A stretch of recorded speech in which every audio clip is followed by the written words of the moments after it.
we're going to introduce prestigious journalist Saeed Arikat, who is a Washington bureau chief for Al-Quds newspaper and has recently received the Courage in Journalism Award from the ADC for his demonstrating outstanding courage, strength, and determination for his work serving as a role model in the industry where, so many are just pay lip service to the industry. So Saeed, thank you for your work, and please take it from here. I try to do my work, and it's a work that needs to be done, whether by me or somebody else. I regret that it is only me that keeps going at this age to the State Department just to raise this issue.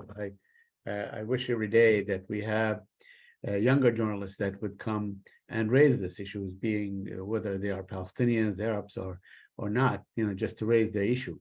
Because the truth is that nobody wants to talk about this issue, certainly not the State Department. The State Department would rather issue whatever statement, mundane, mainly statements and repetitive statements and so on about Israel and its right to self-defense and so on.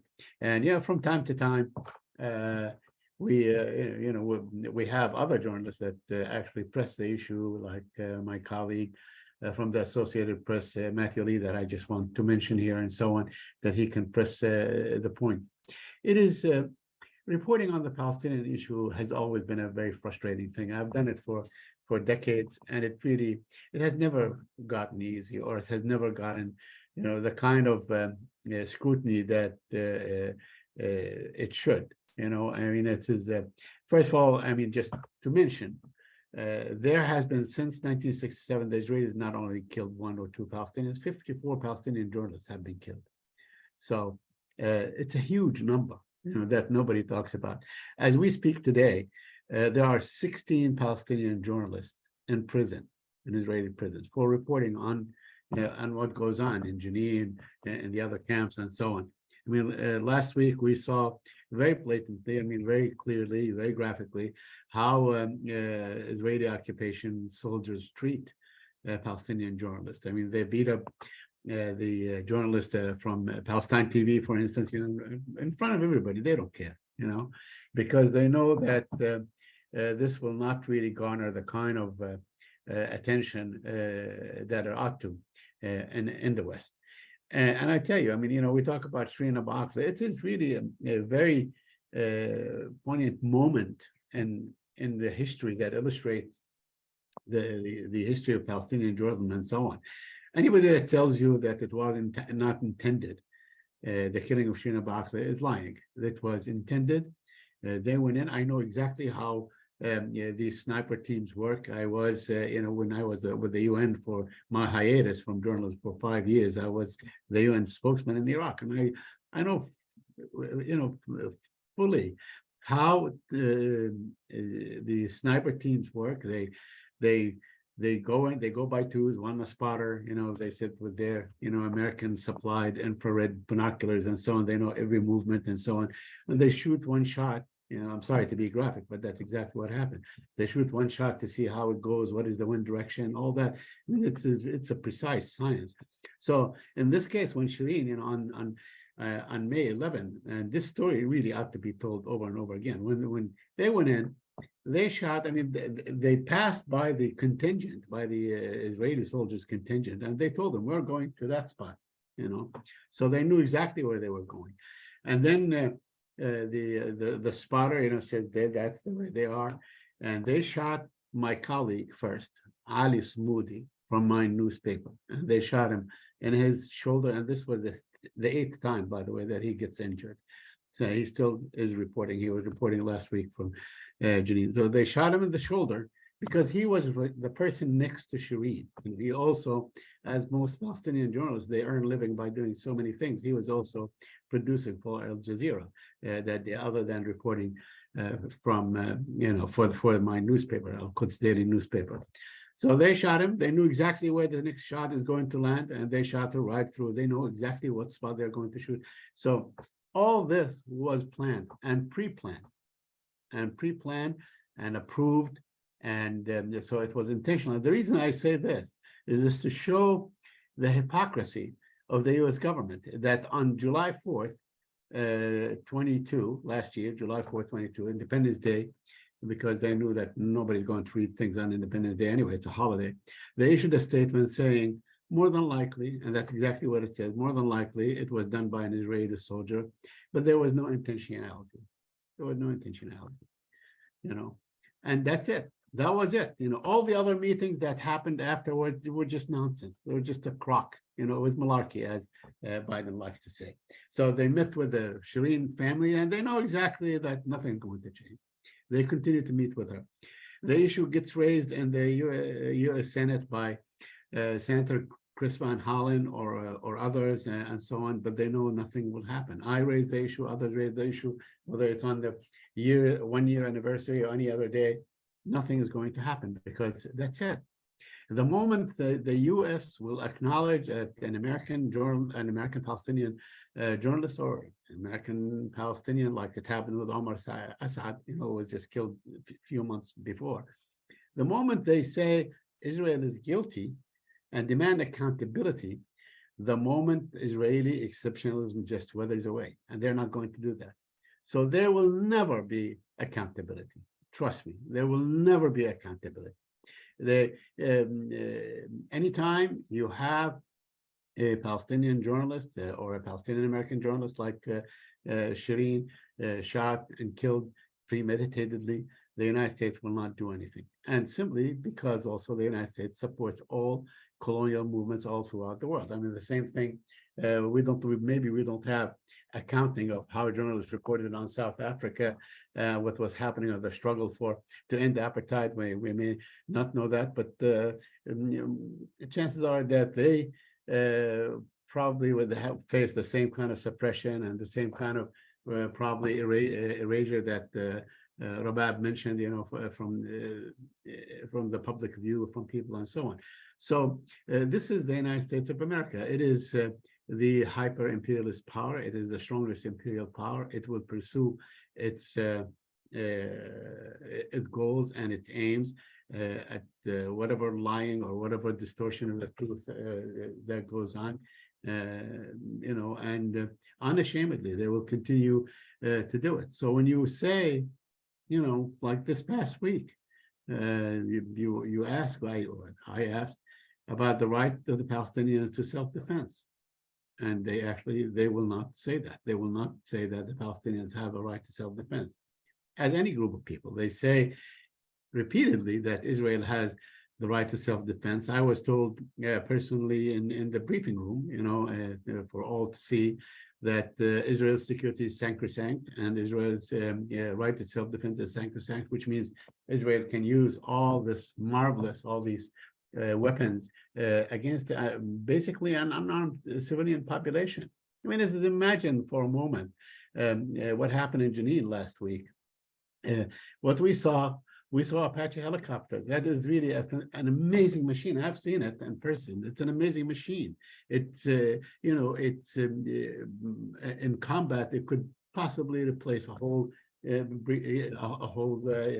battalion or something like this. It has more weapons than you can imagine, used against an unarmed population, or when they use the other armored vehicles supplied by the United States of America, the Bradley vehicle, other vehicles, when they use tanks supplied by the United States, when they use guns supplied by the United States. These things have Gatling guns. I don't know if you know much about this, that go around firing like 1,500 rounds a minute and more. These big, huge 30 millimeter shells and so on. So this is what we see. This is the kind of things that the United States of America will continue to defend and say Israel has a right to defend itself. Never mind all the laws and regulations that have been, let's say, passed by the United Nations and so on about the right of the occupied person to be protected by the occupying power.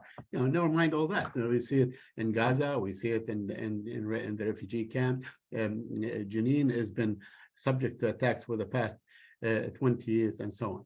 So when we talk about reporting on Palestine, you can bet that you will be frustrated. If you're an American journalist writing for a major American newspaper, and I have many friends. I don't want to mention their names, but I have my friends who work for the New York Times. I still work for the New York Times or the Washington Post. I still work for the Washington Post and others and so on. They're actually being told by their board to report within the framework of the supplied talking points of the Israeli occupation forces. I mean, very blatantly. I mean, that's what they tell you. They go and some of them are not. I mean, they are reporting what's on what happened on the ground. They're not trying to skew whatever they say or to reflect a pro-Palestinian point of view and so on. Quite the contrary. They say this is really what happened, and then they are saying no, but that's no good. That is going somehow to besmirch Israel's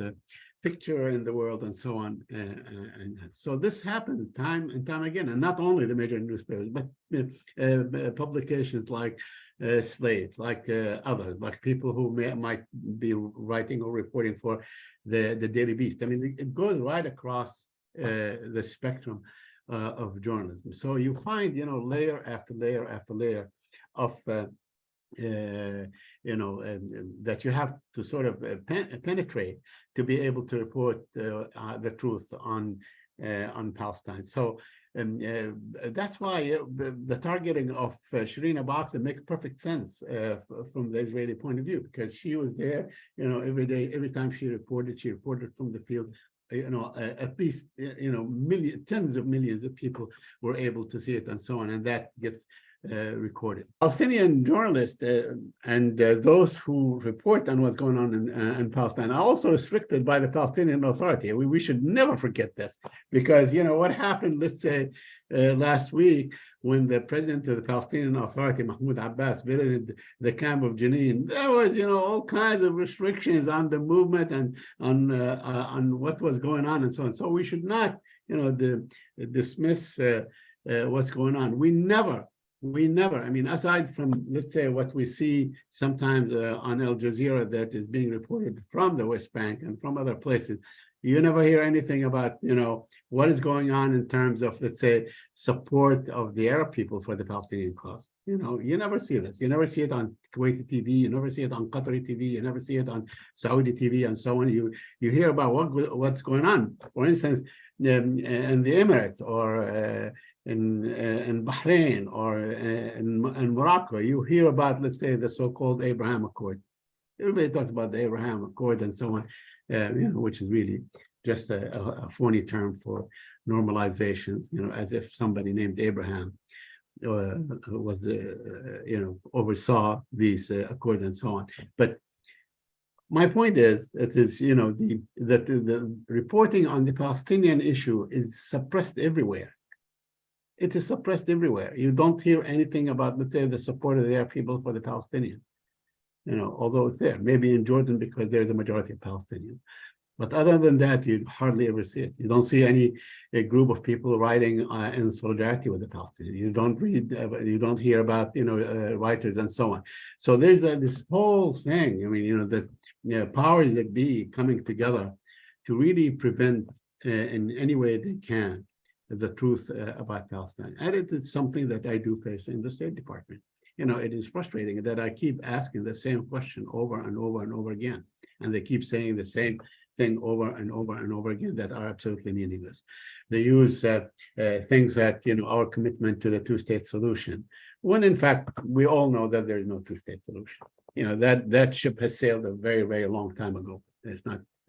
So, or when they say that, we are concerned, sometimes deeply concerned, and other times are very concerned, but it's, concern is the common denominator. They're concerned about the expansion of settlement, or the call on both sides. This both sidism is just an awful thing. They both sides to tone down, or both sides to de-escalate. When that there's only one side that uses military force to go ahead and invade people in the middle of the night, take them out of their homes. I mean, it's in Jenin, 3,000 people were driven from their home. They were dislocated just overnight. They were pushed out, probably for the second or third time, some of them. They destroyed their homes. The Israelis, instead of, let's say, sending their troops walking down the alleys of the camp because they want to protect them, what they do, they bring these huge bulldozers supplied by Caterpillar, and they destroy one home, then the next home, and then the third home, so their soldiers do not have to walk in the street. It's really amazing what happens.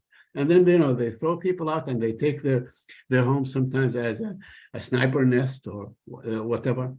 So this is the kind of things that happen that really you'd hardly ever see it in the American press. You don't see it in the American press. I don't know about the other outlets, but you don't see it in the British press. You don't see it in the German press. You don't see it anywhere. When only 3 days ago, when the Israeli occupation force went and literally ethnically cleansed a Palestinian family from their home in East Jerusalem, Sub 11 family. They took them out, threw them out, and an hour later we had the settlers come in and take over their house that they have lived in for over 70 years, the Sub 11 family. So how much news this gets?